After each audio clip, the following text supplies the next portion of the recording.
Let's go from politics to sports and keep it in politics.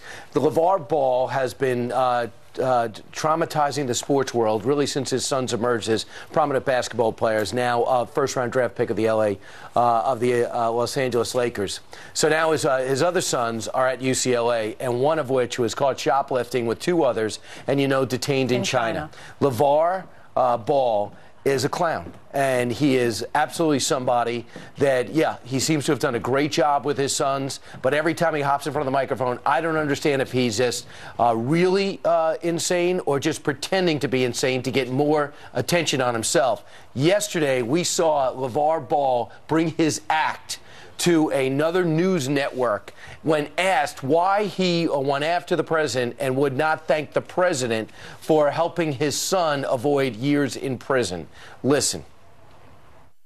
How do you know it? How do you know it wasn't involved before I even knew that? I mean, he didn't even know they was over there and like that. Okay, what was the reason for him going over there in the first place? What I'm trying to say is, what are you trying to say? It wasn't like he was in the U.S. and said, okay, there's 3 kids in China, I need to go over there and get them.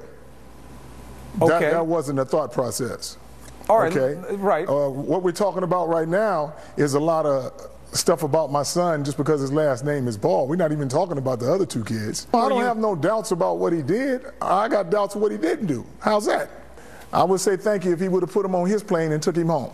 Then I would have said, thank you, Mr. Trump, for taking my boys out of China and bringing them back to the U.S. There's a lot of room on that plane. I would have said thank you kindly for that.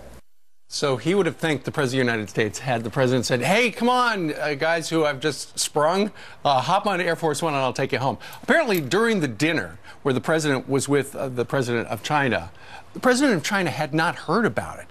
And the President then said, explained the story about how these guys each stole a $2,000 pair of Louis Vuitton sunglasses.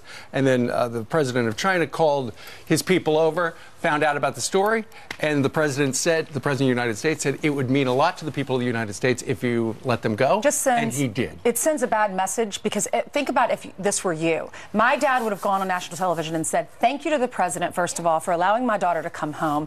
I want to thank anyone that allowed that to happen so she didn't have to stay over there and do hard labor or whatever. Yeah. God knows what would happen to those individuals, to those boys. I think that dad needs to be grateful and thankful for anyone that helped him. He did thank the President of China, didn't thank our president, even though his own son came out and said that. And you know what my dad always said? He said, if you ever get caught in jail, don't call me. My dad always, it was our fault. He said, you have to take responsibility for your actions. Yeah. The dad should say, my son.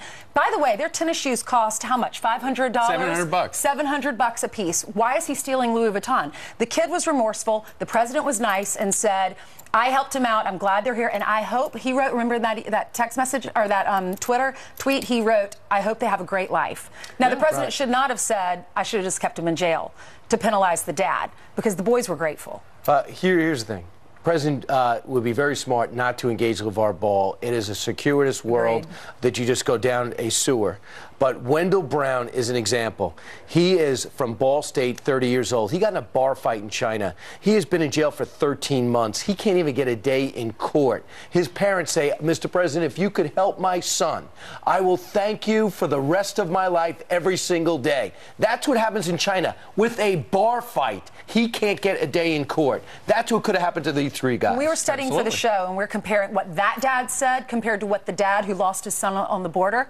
He said, my son made the ultimate sacrifice.